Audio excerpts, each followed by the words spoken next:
nous allons quitter ce point pour revenir un peu plus haut dans vos propos, notamment en rapport avec la mangrove. Vous avez dit tout à l'heure que au Cameroun, il y a 3 zones où on rencontre la mangrove. Et parmi ces 3 zones, il y a notamment l'estuaire du Vouri. Oui. Alors, Madame la Présidente, ces derniers temps, non seulement les populations riveraines sont entrées dans la mangrove, dans les lieux comme Youpoué et jusqu'à Cap Cameroun, ils ont réussi à couper, ils continuent à prélever abusivement la mangrove. Ce comportement ne se limite pas seulement sur la coupe du bois. Maintenant, qu'est-ce qu'ils font? Ils remblent même les vases de mangrove. Quel est votre ressenti par rapport à cette double destruction de l'écosystème des mangroves, surtout dans l'estuaire du Vouri? Et qu'en est-il des 2 autres zones où se trouvent les mangroves au Cameroun? Est-ce que c'est le même phénomène qui se produit là-bas ou bien se limite juste à l'estuaire du Vouri?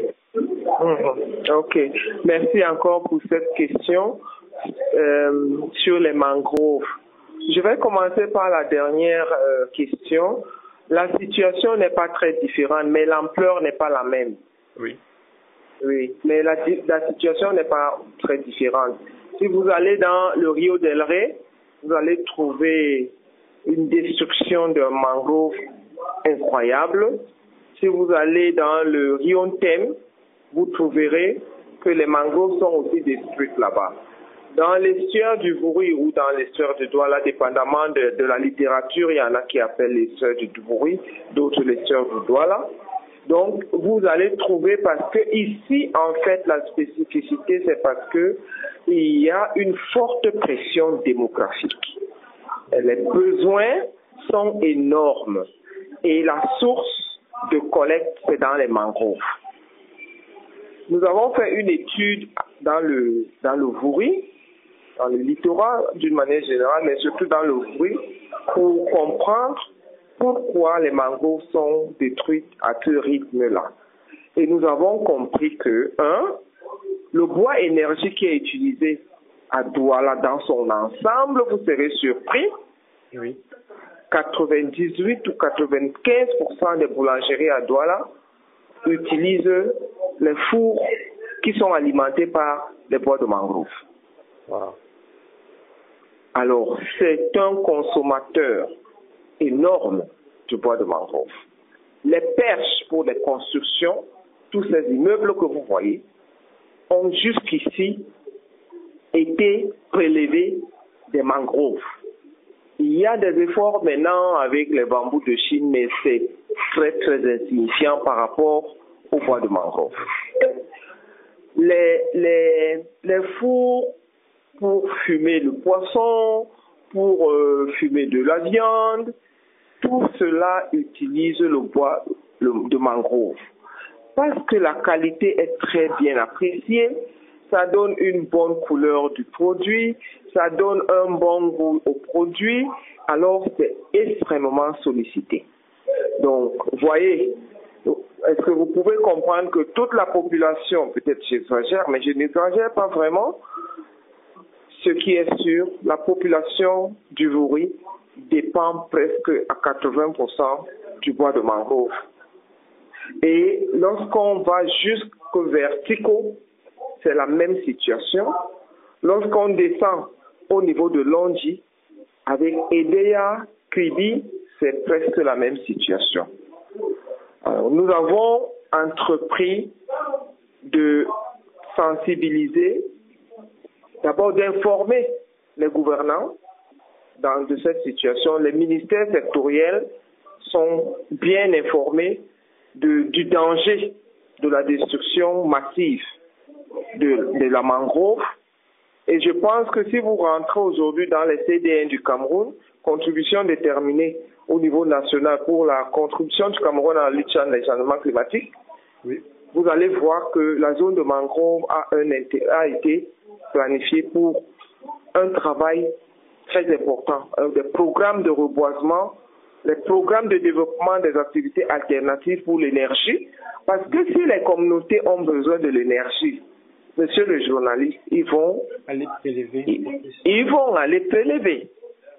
Maintenant, la loi du Cameroun dit, lorsqu'on a prélevé, on doit remplacer. Oui. Qui vérifie qu'on a remplacé?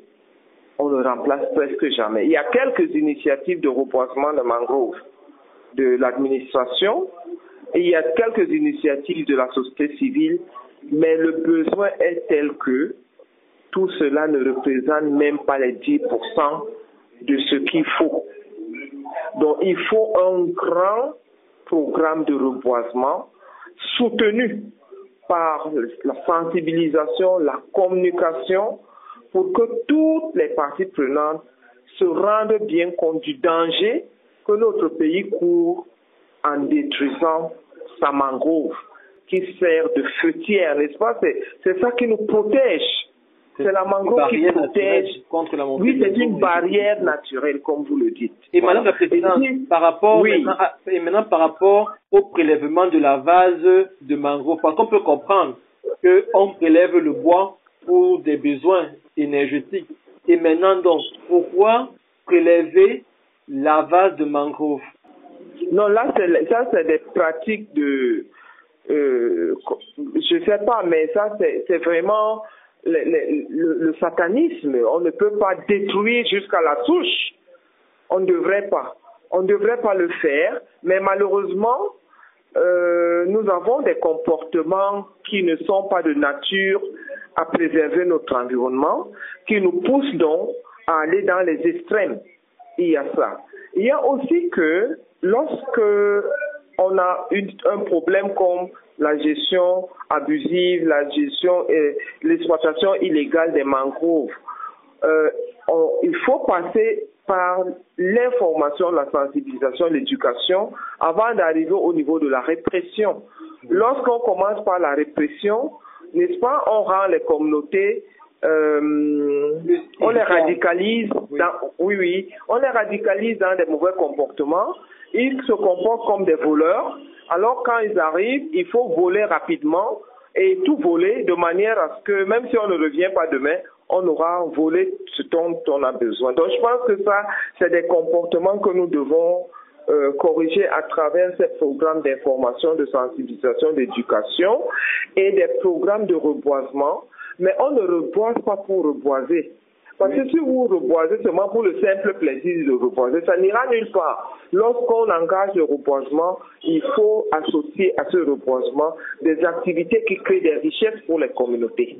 Pour toutes ces personnes qui en dépendent, les alternatives économiques et les alternatives d'accès à la ressource que les communautés recherchent ou que les populations recherchent à travers la mangrove. C'est pour ça que nous pensons que le Cameroun s'est engagé à reboiser, je pense, c'est 12 millions d'hectares.